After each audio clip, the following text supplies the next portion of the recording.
Salut à tous, ravi de vous retrouver sur canaltour.com pour évoquer le programme de ce mercredi 23 mai Quintet Plus sur l'hippodrome du Croisé-la-Roche. Il s'agira notamment de la 5e étape du Grand National du Trot. Mon préféré sera le logique favori de cette course, le numéro 12 Klingem.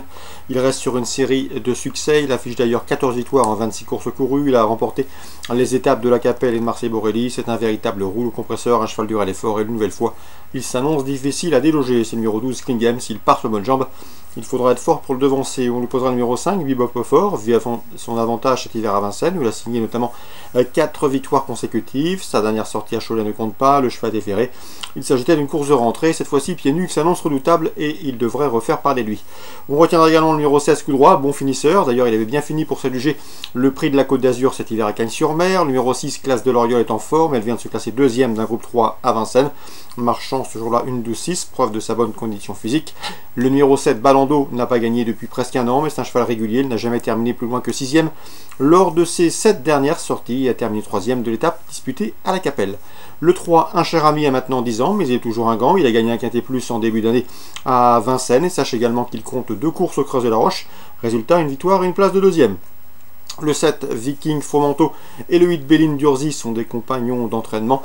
Concernant Viking Fromanteau, il sera pieds nus contrairement à ses 2 dernières sorties. On s'en méfiera, tout comme le 8, Béline d'Urzy. Elle est irrégulière, mais elle fait face à un bel engagement au premier poteau. Résumé chiffré pour ce quintet du mercredi 23 mai. 12, 5, 16, 6, 7, 3, 4 et 8. Suivi du programme, dans la 5e, j'aime beaucoup le 506 Fast Cash. C'est un poulain bien né, un poulain de qualité. Il avait débuté victorieusement sur la piste de Laval, laissant une excellente impression. Ensuite, il a été disqualifié à Vincennes et en dernier lieu à Nantes, il a compromis ses chances sur une faute en début de parcours. S'il est sage, il doit pouvoir s'imposer. Le 506 Fast Cash. La 7e, attention au 706 Etchos Jocelyn, cheval en retard de gain.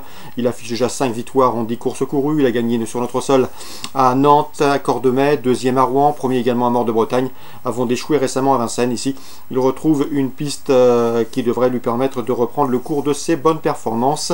Le 706 Etchos Jocelyn, présenté par Paul Agorte. Dans cette épreuve, attention également au 714 Extra du Château. Je sais que Gert Lanou, avec lequel j'ai eu le plaisir de converser dernièrement, l'aime bien. C'est un cheval de qualité, un cheval régulier qui compte déjà 3 victoires en cette course courue. Sachez également qu'il se plaît au Croisé-la-Roche. Il s'y est produit 3 fois pour une 2e place et 2 victoires. Donc le 706 et le 714.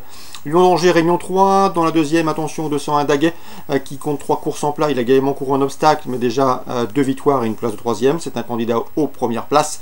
Tout comme le 2, Diocèse, et le 4, c'est Demoiselle Ange qui ont en commun de rester sur une victoire. 201, 202 et 204.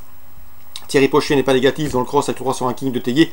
Le cheval a 10 ans, mais il est toujours un gant. Mais il faut lui pardonner sa chute dernièrement au Pain-Mara. Le cheval est en bonne condition. À mon avis, c'est un rival sérieux pour le 302 Born to Love You. Un cheval qui vient de se classer 2e sur ce même cross du Lion d'Angers. C'était fin avril. 301, 302.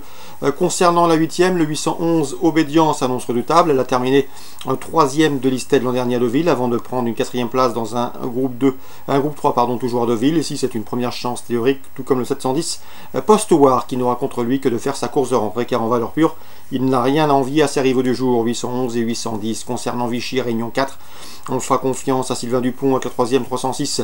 C'est Duc de la Mortrie, il aime bien ce cheval, c'est un cheval qui progresse. Il a gagné dernièrement à La Rochelle, une confirmation qui s'est attendue, tout du moins pour l'obtention d'une place sur le podium.